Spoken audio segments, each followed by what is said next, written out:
Hello, everyone, and welcome to another B2B Collab Live episode. I'm your host, Delisa Abraham from Faith and Sparkles World, and today I have a special guest. Actually, all my guests are very special in my opinion because they're all bringing you value. If you're new to the channel, welcome.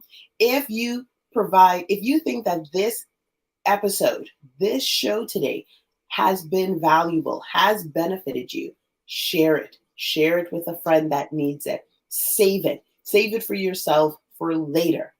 Hi, Sonia. How are you today? I am wonderful. The sun is shining, so I can't complain, and I'm thrilled to be a guest here today. Thank you so much for being on. Please let us know who you are, who you serve, and how you are positively influencing lives.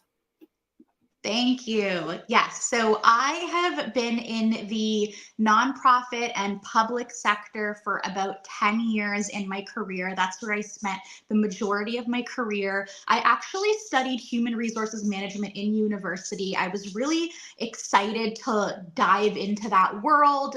10 years ago, it was an emerging field at the time. Typically, HR was something that was being done at the side of someone's desk, or there was only one role for HR in a lot of these companies. And now we've seen over time that HR has grown and they have several different business units within HR. So it's been really interesting for me to see that perspective. But I worked in nonprofit. I fell into fundraising, major gift fundraising. And anyone who has ever, if you'll talk to anyone else who's been in fundraising, they'll tell you the same thing. They fell into it. But I was really, the core concept of it was around engaging with other people, building relationships, and building community. And that's really at the core of what I focus on.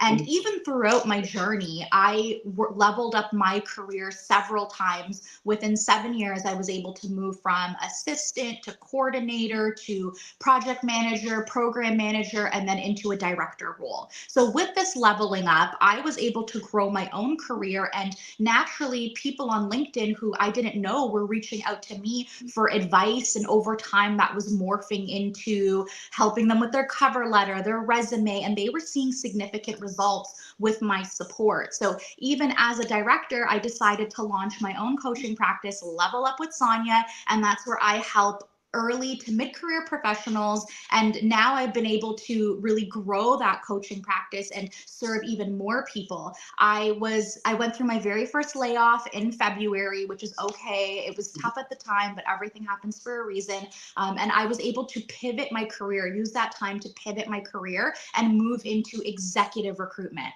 So now I work for a US-based firm and I support roles that are managerial level, director level, and C-suite. So this experience has really helped me understand the entire career journey from all roles and all different sectors and backgrounds. Well, and that's what we need right now to understand, because it said, and this is, whatever stats you pull from just even Google, really, they're saying that people are doing 2-3 jobs or career pivots before they land into either having their own business or moving up in the corporate position or in the position that they're in. And so with that, they need to have a guideline, they need to have a direction, and they need to have a step.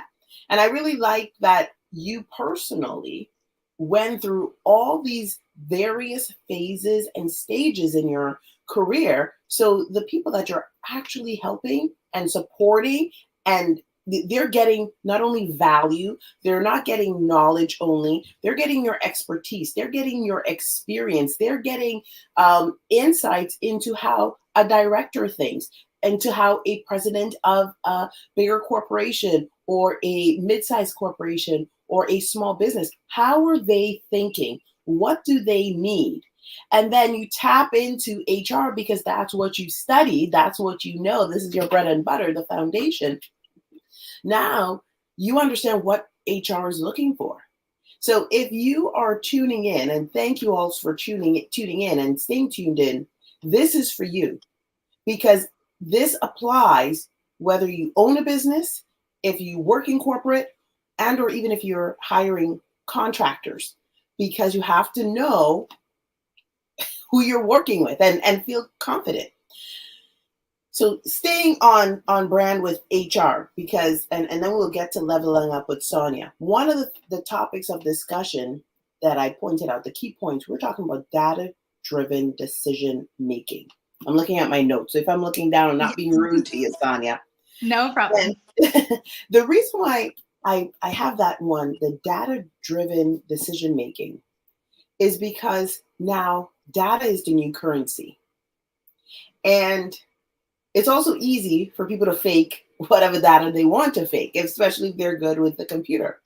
How does HR kind of use data to hire as well as to retain or to say, okay, you're going to be moving up and down? So start anywhere you like with that question. Yes, that's a great question. And I think two words are coming to mind with that question, from a candidate experience and from a recruiter experience. So as a recruiter, a lot of the clients that I work with, I have to help serve their needs and fill the gaps that they're looking for. So I need to serve them, but I also need to work really closely with the candidate to ensure that I am getting the right information from them in order to present them as a candidate for the role.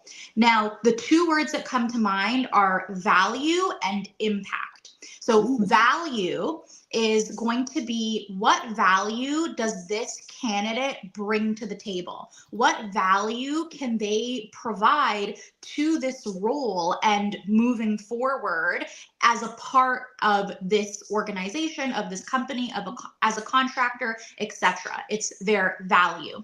Now, impact is going to be more so past tense, looking at all of their experiences, whether that's work experience, volunteer experience, internship experience. Experience is experience. So taking all of that and understanding what impact have they had in their career. Because from an employer perspective, if a candidate was able to accomplish XYZ results at their previous employer, then now they're thinking about, well, what can they accomplish with us? What can their impact be with our organization? So really morphing the two together. And I think that's, from a candidate perspective, where a lot of candidates end up falling short, is in their interview, they're not sharing value and impact very clearly. And it's such a disadvantage to them, because you have to keep in mind that if you're being invited to an interview, it's because you were already deemed qualified on paper.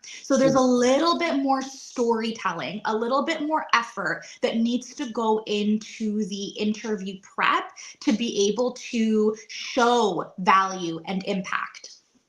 And I want to stay a bit more on the value and impact, because this applies to business owners as well, because this is what they're looking for. I have conversations with people, a lot of people, and they want to tell me something that they read off Google. And I straight up say, like, look, if I wanted a description of what you could do or what you say you're doing, I could go on Google.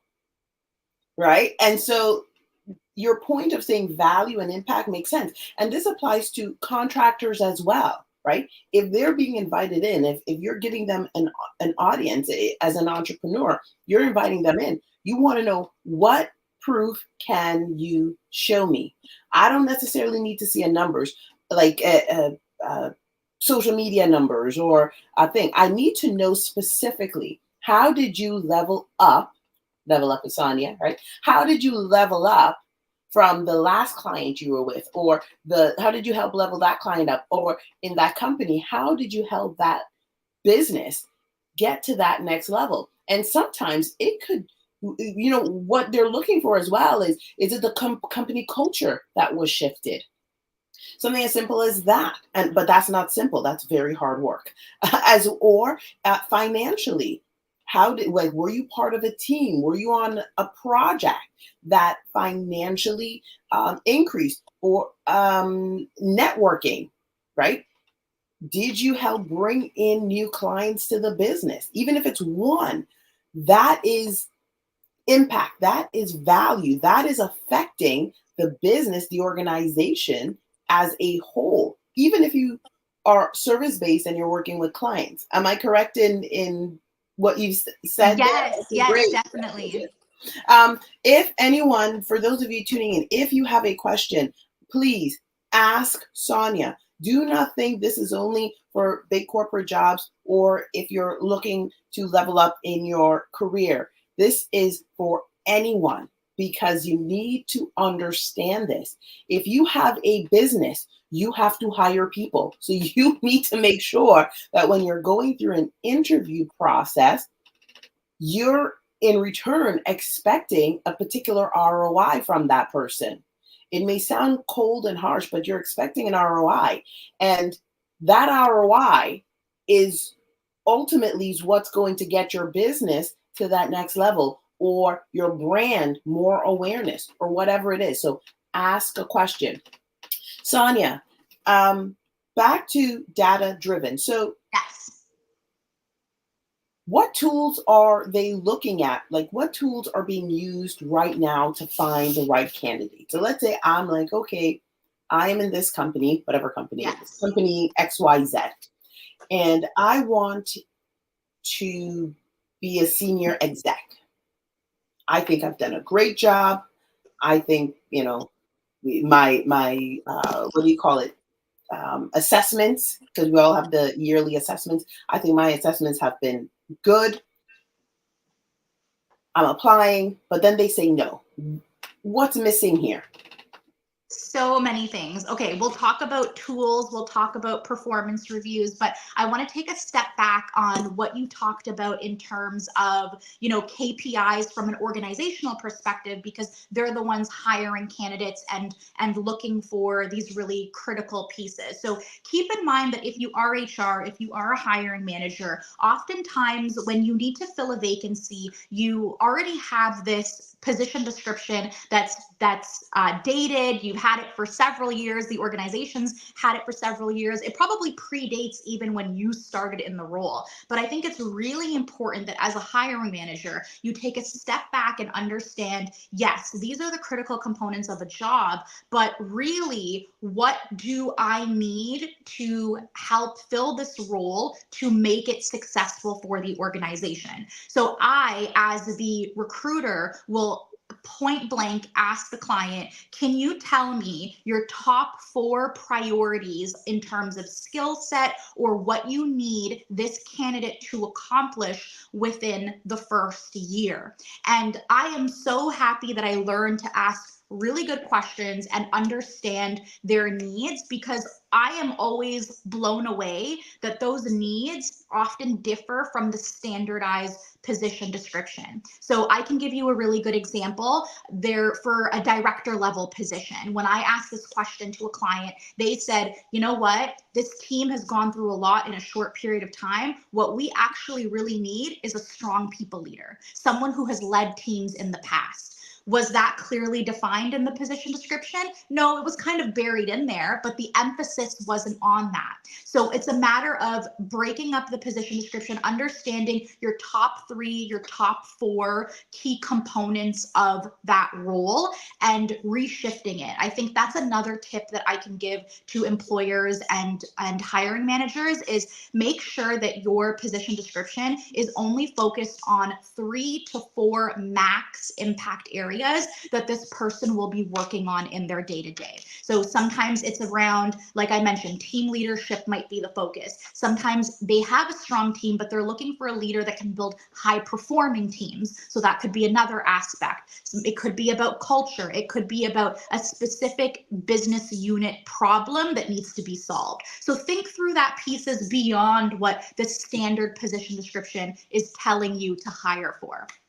So that's that. And then shifting into tools. So this has happened oftentimes where we see that especially for women, we see it in the mid-managerial level where it's the hardest jump to make to get into director level. So what is happening in this middle area that's making it really challenging? Because there are a significant number of women in the workforce. In the nonprofit sector, where I spent a great deal of my time, it was majority women in the workforce workforce. But then when you look at senior leadership, it's majority men and male. So what is happening? In terms of tools and why and how they can make this transition into leveling up their career, it's going to focus on different areas. So needing to focus specifically on feedback. So being very clear and being vocal that yes, you are looking for a promotion, but okay, the promotion didn't happen this time around. Why not? What is it that you need to work on?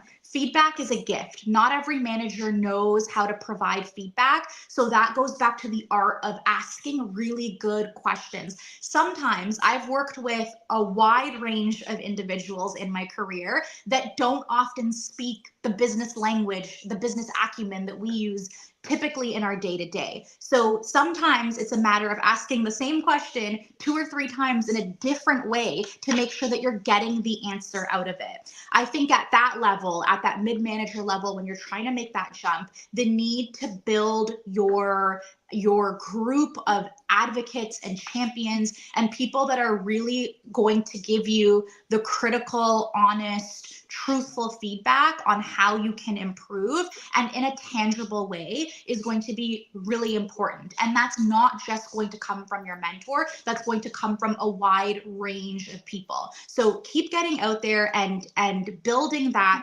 group of champions. And also when you're at that level, think about all the other supervisors and managers that you've had in your past that you've ended on a positive note. How can you continue to foster your relationship with them so that you can, one, have them as a mentor, have them as a champion, have them as an ally in your career? Really exceptional answer. And I put up allies are necessary because they are. And that is something I speak so much about and I touch on that you need to, it's like kindergarten. You gotta play nice in the sandbox. In this case, the sandbox is the office space, wherever the office space is. Even if you are working as you have your own business, you're playing in a sandbox. You're dealing with people. And when you're dealing with people, they're coming with all kinds of things. Who knows what it is? But that's what they're coming with. So you need to, especially if you are in that leadership position, know how to lead them. You have to build a relationship with them. It is important. Even with contractors, you need to have a good working relationship with them. You need to have an ally. So regardless if you use them later on or not, you still have a good relationship with them because you just do not know where they may pop up again in your industry. Yes. And yeah. And that is all kinds of things, that's something. Yes. So thank you so much for touching on that. You spoke about the transitional shift and you talked on allyship and building the relationship. Let's move on into a cultural fit and soft skills. How much more is it important for soft skills and fitting in? Right? Having a culture, they call it cultural fit, but really it's just fitting in ultimately.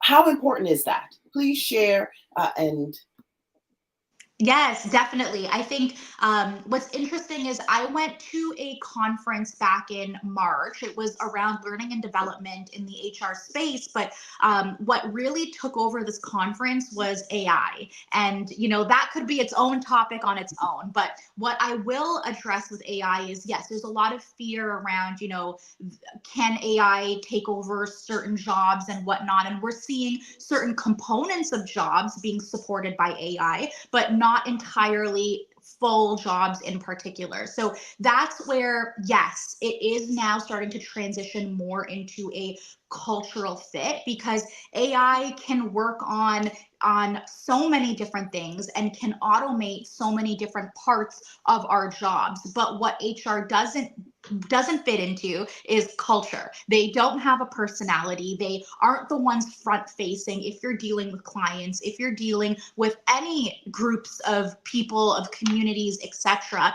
that's something that AI can't do. So when you're looking at it from a cultural fit perspective, understanding what are the values of the organization, and when you, from a candidate perspective, aligning yourself as an individual and saying, my values as an individual align with this company for XYZ reasons. And that is a very clear example of how you can show that fit, and you can show that the two of you together will actually be a positive experience for one another.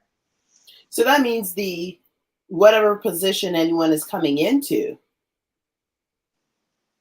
they actually have to understand the business that they're getting into. They have to know the business. They have to do some research, however minimal it is. And a lot of people don't do that. They think I go to the website and I'll just, regurgitate what I see, and then that makes sense. And then say, well, I can help you. Well, how? How can you help me? Right? And that's where value comes in. That's where the value comes in, 100%. From a business owner perspective, right? Or a CEO's perspective, how much more important is soft skills before we get into cultural fit? And the reason why I'm touching on the soft skills is because it is underappreciated. Now soft skills is used as a hype word. Yes.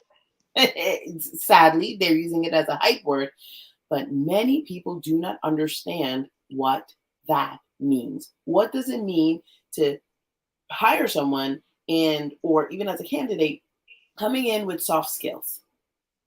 And I know you talk AI, so this is beyond the AI piece, right? Yeah. Yes. Thank you for bringing that up, because again, it came up at the conference as well. And I don't know who it is, but there's someone out there that writes a lot about soft skills. And, they said something really important, and they said, why are we calling them soft skills? There is nothing soft about them. These are power skills. These are powerful skills that everyone needs to have in their day-to-day. Communication, your communication style, and all of those other types of leadership styles. A lot of these are things where, they're on paper, they're not as appreciated as much as I feel like they once were, because now, like I mentioned, AI is showing up in a lot of different ways, but in person, the value and the impact that you show should highlight a lot of that soft skills and power skills. Because on your resume, it's easy to say you have communication skills, but how are you proving that? How are you backing that up? You can write down in a skills box on your resume that you are comfortable with public speaking and you're a public speaker, but what does that actually mean? What's the impact that you've made as a public speaker and as someone who has strong communication skills? So really being able to back up those pieces, because again, like I mentioned with AI, those are the pieces that AI can't really help an organization with. So what I'm understanding, and correct me if I'm wrong here, with those soft skills, now we need proof. Is this where our social media channels, personal or non-personal, comes into play? Definitely. So from a CEO perspective, from a business owner perspective, it's really important to show these aspects. But then also, if perhaps you're not someone, maybe you're in like a day-to-day corporate job where you might not have a professional social media account, and that's okay too. But that's where you can build your hero bank. So your hero bank is a list of examples from your career that make you the hero of the story. And the formula that I like to use for helping candidates build their hero bank is problem, process, impact. What was the problem you were trying to solve? What was the process? What were the steps you took to solve that problem? And then because of the steps you took, you were the hero. So what was the impact that you made? So before you go into any interview, making sure that you have, I would say, 7 examples in total in your hero bank where 4 of them, at least half of them, are hitting on these power skills, these soft skills, so that you can really embody that and show the impact, show the value that you've had in previous examples in your career, and helping that in leveraging your next opportunity. Mm-hmm. And I'm showing that problem, process, impact to show the Beautiful. credibility. So important. And many people don't recognize how to use their social media, because that in itself is their unspoken resume. And this applies to, even if you're a business owner and you're looking for sponsors or you're looking for investors, guess where they're going? Your social media. Yeah. You've put in your proposal, and it could be crap proposal, but they went on your social media and they seen how good of a problem solver you are and the impact that you're making. And all of a sudden they're saying, I want you. Let's connect. DM me. Or you can get that offer, or you can get that position because they show there's that social proof that you can get it done. At the end of the day, we want to get the job done. We need to get the job done. So that's a really, I like that problem, process, impact to show credibility.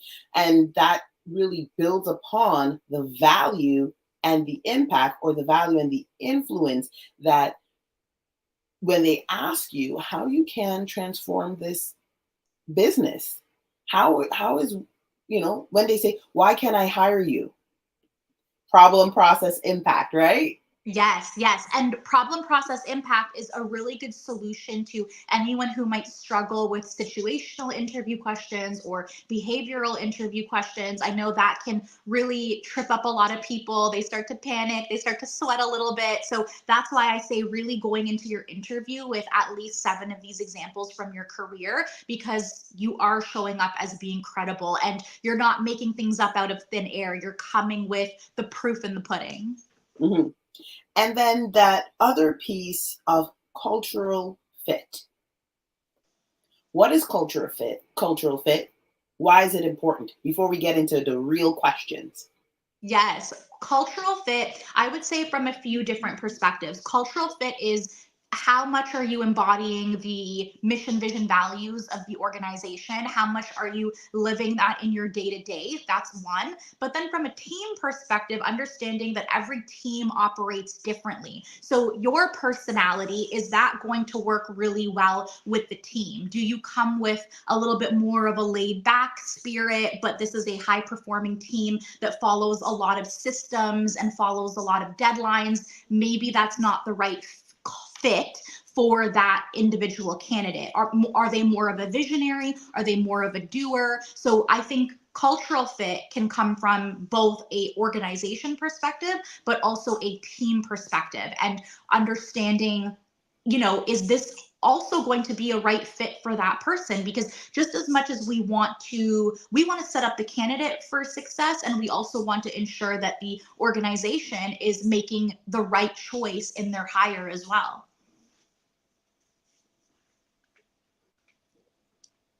Mm-hmm. So yeah, no, that's some good points that you've touched on. So thank you very, very much for that. And why? Let me rephrase it. Let me think about this in a way. I'm going to ask you a tough question. I haven't gotten to any really Ooh, tough in the questions hot just yet. seat. In the hot seat, that's right. So you better be prepared, Sonia. Can someone get, like, say, oh, and they say, okay, we'll get back to you. We have other candidates, we're interviewing. And, this could be like right in the business itself, or, thank you, I appreciate the work that you did, but I'll get back to you. Or, I'll call you if I need further support. Can that be due to a cultural fit? Because maybe they are exceptional at their work, but they just don't get it. For them, it's just, yeah. Can that, is that a possibility? And 100, yes. yeah. And how can they shift that, but still be authentically themselves? Because we live in such a time, and this is globally, not just in North America or in Europe. Everyone's saying, be authentically you, be yourself. Most people don't even fully understand the meaning of that word. But, well, it's true. But we still need to work, all of us, right? It doesn't matter if you have a business, you're in a company, it doesn't matter, right? We all have to work. That cultural fit piece, the soft skills piece, all very important. But if you're not fitting in with people or with a company, and this is happening repeatedly, there's something that needs to be looked upon. As an individual, what can people look at to ensure that they're in the places and in the spaces that they want to be in? To fit in. That's what it is, to fit in while being their authentic self. Yes, that's a great question. And I think, that goes back to setting up both the candidate and the client for success to make sure that, this hire will last beyond a year and not want to, jump ship in a year. So I think what's really important is to kind of think about it from a few different perspectives. So yes, you could try to fit yourself. You might be a square trying to fit yourself into a circle, and that might not work. And sometimes it can be really tough to come to that realization, but you also have to be, again, authentic to your true self and know, if you're trying to change yourself so drastically to fit in to a certain place, then maybe that's not the right environment for you, and maybe you need to look elsewhere. But I think that there are strategies you can use, especially if you're meeting with a hiring manager, if you're meeting with the direct supervisor. That is often going to be the biggest test of fit. It's how well are you going to work with this person who is going to be your supervisor? Are you going to work in a collaborative, collegial way? And I always like to find that out from the person that I would be reporting to. What is your communication style? How do you like your team members to work with you? And what do you expect out of your hires? And from there, it's not, for me, I don't find it a drastic shift. It's more so meeting them where they're at so that they can continue to operate their business in a successful way, because I want to be a contributing factor to that success. So yes, sometimes even for myself, I find, okay, I have to move at a little bit of a different pace, or, I'm not used to over communicating as much as I am in certain situations. But those are really easy things for me that I can adjust to in order to build a more collaborative relationship, a more collegial relationship. But I'm also growing and learning at the same time. So really trying to understand that, yes, culture fit as an organization, as a team, but also with your direct supervisor, with the person that you would be reporting to, is almost even more important. You touched on something before we move on there to, the inclusion and diversity initiatives. You touched on something there where you said about learning, and you said maybe it's not a cultural fit. And there are a lot of times that certain things are not cultural fit, but you just need a job. You just need that experience. And so you're not being fake. You're not being not yourself. You're just saying, okay, this is what I have right now. Let me perhaps use my 90 days. Hello? Did you guys hear me? All the other stuff? Yes. Yeah. Okay. Perhaps let me use the 90. Oh, thank you. Yes.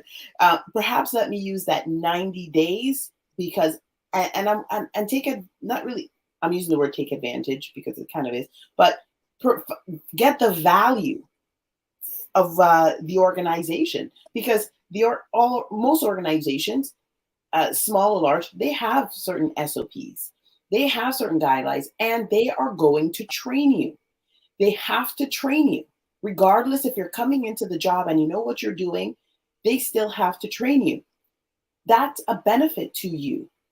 This is where, if perhaps you're thinking to yourself, I don't want to be here more than 3 years, because sometimes we go into places and we're like, I don't I don't really see this long term, but this is a stepping stone for me, or this is a step for me. And because you need skills, you need experience. And so this is the opportunity as a candidate to get the experience that you need.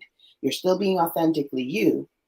You recognize the situation that you're in, but you're going to get the experience. And now you can build allies. Now you can still get the mentorship that you need, because anything can happen. You could either stay and move up in the organization, or say, okay, after 3 years, you might say, okay, you know what, I'm done. And I used to work for a private company years ago before I had my daughter, just before I had my daughter. And in the IT department, the head of the IT, he was working there for, I think he was there like 5, 6 years. Then he resigned and went to a different company. And the reason why he did that was because even though he was good, even though he's, of course he's the head, because he wanted to move up in the organization and he understood all the politics and stuff, he left to another organization, not a rival, just something outside the field, but I mean, it's IT for him, so it's okay to be in that position, gain more experience so that he can reapply after about 2 or 3 years to the same organization that he had a really great track or has a really great track record with, so he could get a higher position. I have seen that happen when I was working in corporate, and I was like, that is actually very ingenious. I mean, it's sad that people leave the organization, but I mean, now things have changed a lot. They leave the organization to come back to get a higher position. Um, but this is something that, a lot of things you're talking about, the problem process impact. And that it doesn't matter if you leave the organization or you stay in the organization, you always have to continuously think about that, because it's how we're going to get to that next level. You're the owner of a company. How are we going to get to that next level? Problem process impact. Are we solving things daily? What is the impact, positive or negative? If the impact is negative, how can we change it? How can we improve? How can we grow? Don't only believe that it is negative, right? So I thank you for sharing all of that. For those of you who are joining in, thank you so much. There's so much value Sonia is giving. Feel free to ask any questions that you may have. If you're watching the replay, put it in the comments. Don't worry, Sonia will respond to all of them, as all of my guests do when it comes to when they're online here. Now let's switch to diversity and inclusion. That word, those two words, diversity and inclusion, sometimes people are afraid of it. Sometimes candidates, I've heard people, like, we're out there, right? They would say, they preparing for their interview or something like that. Well, I hit all the boxes. I have an ethnic background. I'm a female. I am LGBTQ. I'm this, I'm that. I hit all the boxes. I got the job. There are sometimes hiring managers be like, okay, we're looking for this. We need to fill this particular quota. It has turned similar to greenwashing, essentially, diversity and inclusion. Those two words. Share what diversity and inclusion actually means when you're hiring someone to work with you in your business, or if you're the hiring manager and they're coming in. What does that really mean?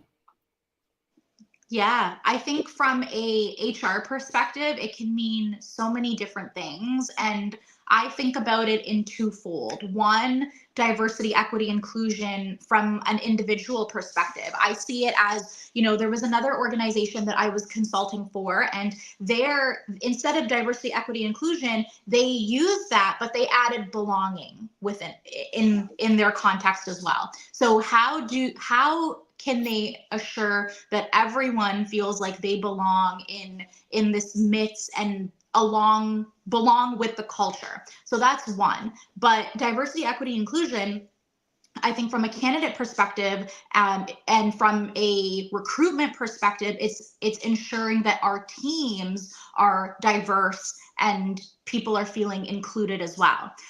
So I think that as an HR perspective, every organization should have their own understanding of what this is. And that should be embodied in their training, in their everyday. So there's a few approaches to this because I've seen it done different ways. I think it's really important that it starts with senior leadership and really trickling that through, walking the walk, talking the talk.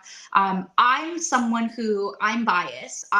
If I'm going to apply to work somewhere, I'm always looking at what their senior leadership looks like. What is the composition of their senior leadership? What is the composition of their board of directors? Because if I don't see anyone that looks remotely close to what I look like, then I don't feel like I belong. I don't feel like I'll ever be able to grow there. And that can be really challenging from a candidate perspective. So it's also, that's part of the belonging, I think. It's how closely do I feel like I actually belong in this environment? And if I don't feel like I belong in this environment, I'm going to have imposter syndrome and not make the impact that I want to make here. So it's really tough, challenging conversations to have with yourself and also from a senior leadership perspective. So I really do encourage that all organizations think about what it is that this means to them and how they're going to embody this. I can give a really good example from TD Bank because I just saw their job posting for it last week. Naturally, I'm on LinkedIn every day looking at jobs, analyzing jobs, just seeing how they're written. And I have a grading scale in my head, is this written well or how can they improve? But anyways, I digress. TD Bank just recently posted a role that's specifically for a recruiter. They're looking for someone within the Black community that's a recruiter that's going to recruit within the Black community. And this is one of their ways that they're working on their diversity, equity, and inclusion. And I also remember a few years ago, they had a very similar role that was going to work within Indigenous communities. So of course, that's a very large corporation, and they have the means to be able to really segment recruiters and work in very specific communities to be able to foster this EDI and champion that. But it doesn't have to be so grand in terms of recruitment. It could also be in just the communities they want to show up in how they're making themselves visible. And that's one of the reasons why certain organizations will actually opt for a recruitment firm rather than doing it within house, so that they can ensure that they are hitting various communities and fostering that culture of diversity and encouraging applications from all different types of communities. Yeah, that's it's that's interesting. It comes back to the research, right? As a candidate, it doesn't matter if you own the business or you're in the position or you're looking for a position. It comes back to you doing the research.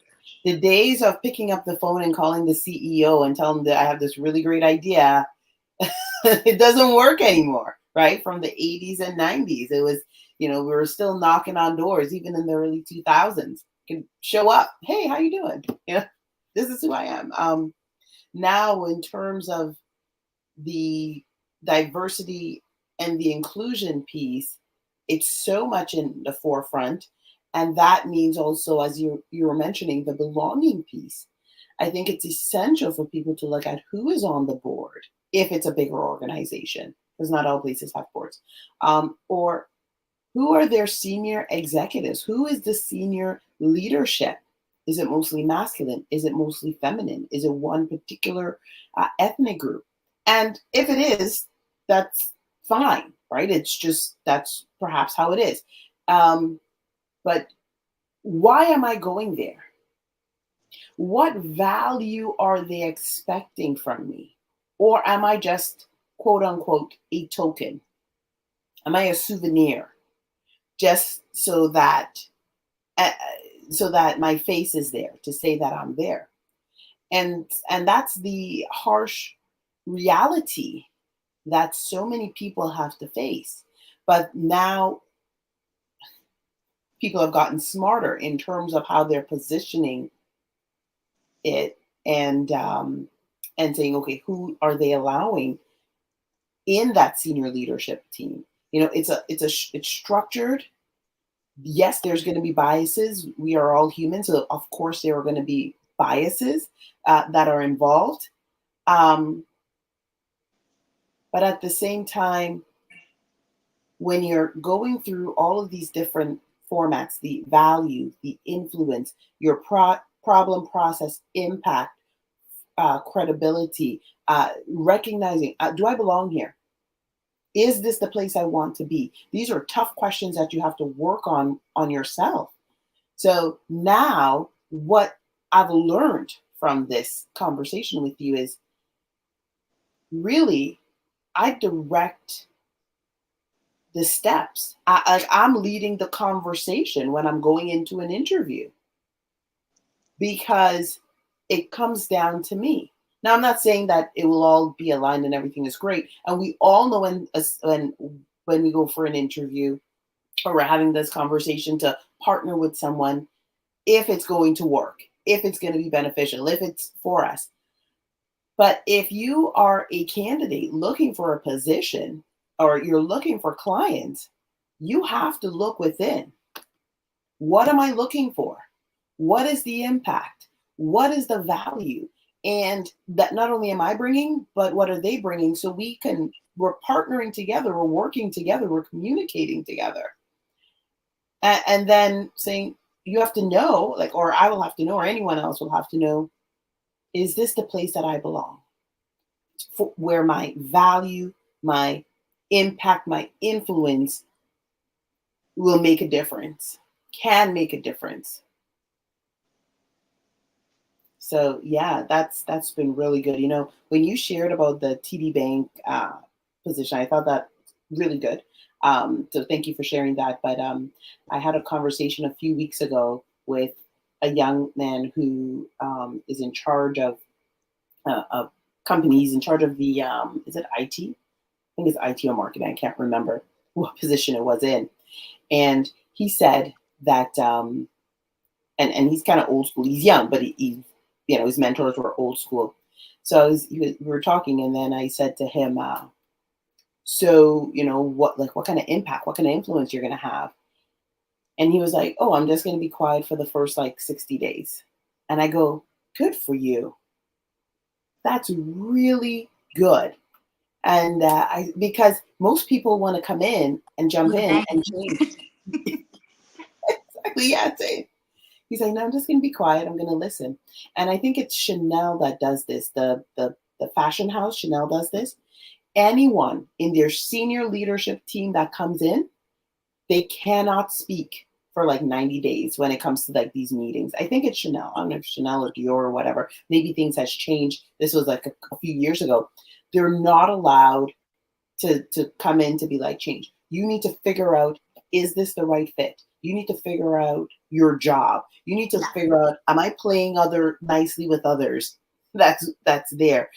And do I belong here? Even if you're qualified and you're skilled, because they picked you for a reason. This is a huge organization. So for their senior leaders to come in, and you have to be qualified because it's an international global brand. Now it's not only qualified, sit down and listen.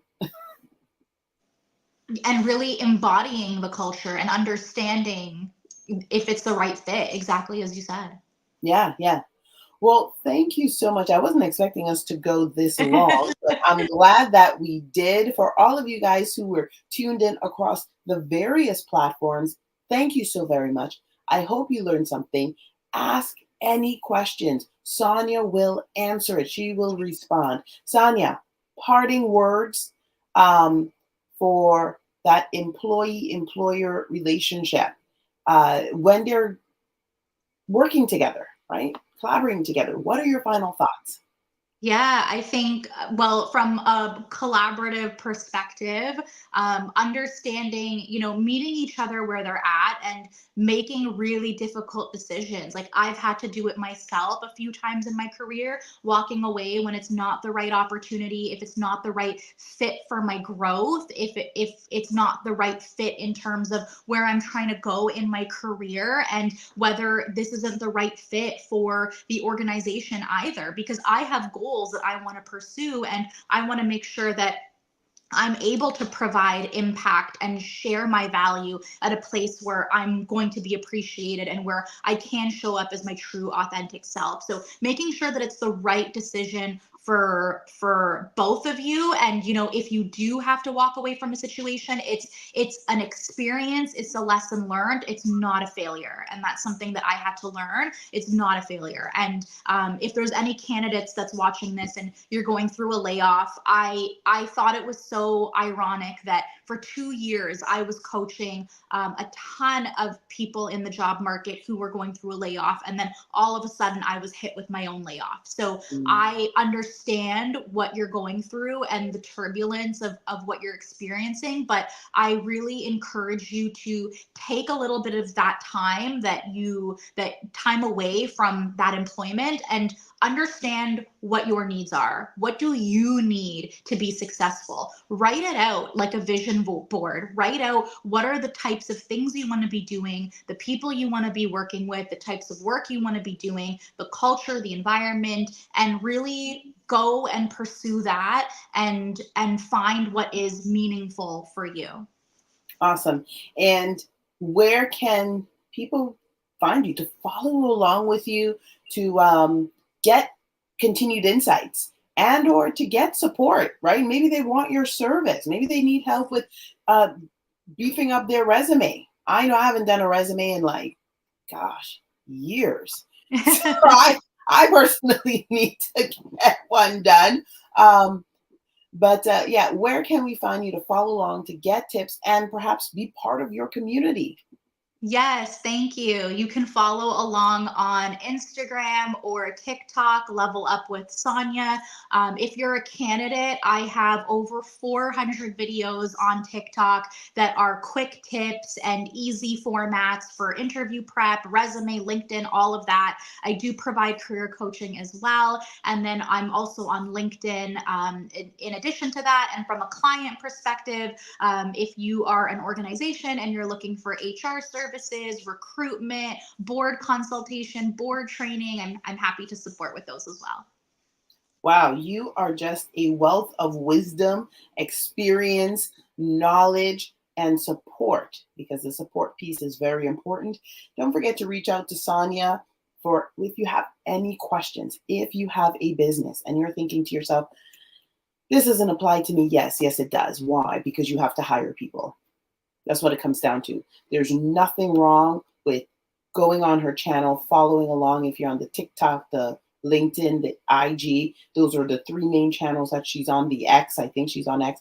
You can find her no, you're not on X. Level Up with Sonia, but you can find her and start being part of the community. I highly encourage it, because from that, not only are you going to get the value, but now you can say, I'm ready to go to that next level. I need that support. And yes, we all have our fitness coach or our wellness coach or our marketing coach or whoever other kind of coaches you need. Your career coach is important as well. Maybe you don't need her as a career coach. Maybe you need Sonia to kind of review the resume or give you the insights and certain things. She has a range of not a wide range, but a limited range in terms of the support she can give us outside, and then of course a wider range in terms of that one-on-one coaching that she can give, or for person and companies to figure out what it is that they need, what they're looking for. How can we grow and lay a strong foundation in a holistic way that benefits us as a whole? Not everyone's going to be happy. We all know that. Not everyone's going to fit. We all recognize that. But generally, and as a whole, as a unit, if we could get 90, 95%, I mean, even some people are even going as low as 70 or 80%, that's a win in itself. And then you can always continuously work on other things. Thank you guys so much for joining me. Thank you, Sonia. May you have an Thank you. incredible day. Yeah. I'm honored to be invited. So thank you for inviting me and having this really important conversation. Of course, absolutely. And we have lots more conversations to have on IG, on the podcast, all the other places, because I like what you're doing. I think it's valuable, and you're helping this new generation, as well as you're like this gap between the old and the new. You're bringing two different mindsets together. You're unifying it so that everyone can, flow together genuinely, authentically, and still have the skills that they need. That's not easy, girl. That's not easy. Thank you. You're welcome. Have an incredible day, everyone. Don't forget to hit that like, subscribe button. Save this for another day. Share this with a friend. And I will see you next week live with another guest. Have a good day. Bye. Bye.